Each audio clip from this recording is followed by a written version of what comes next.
হাসনাত, সার্জিস, নাহিদ, আসিফ, মাহফুজ যারা যারা আছে না, এদের ফাঁসি একদিন এই দেশে হবে। ইউনূস প্রমাণ করে গিয়েছে যে এরা অপরাধ করেছে, এই অপরাধের বিচার করা যাবে না।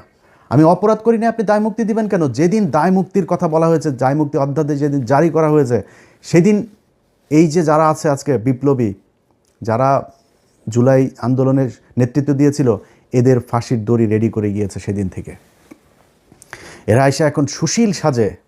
একদম শুরুতেই মাহমুদুর রহমান যখন দেশে গেল, মাহমুদুর রহমান দেশে যাবে, তারা মাহমুদুর রহমানের 3-4 দিন দেশে জেলে থাকতে হইল।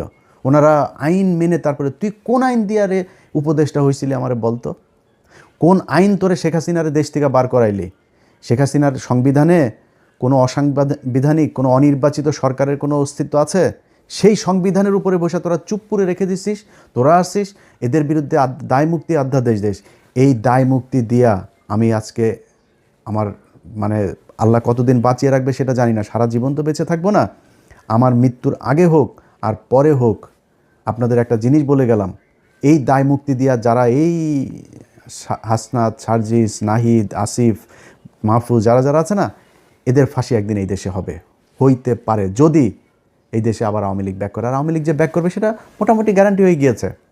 আওয়ামী লীগ আপনি রাজনীতি এই দেশে করতে দিবেন, রাজনীতি করতে দেওয়ার পরে মনে করেন 10-15 বছর পরে আওয়ামী লীগ আসলো, আপনাদের এই বিচার করবে না?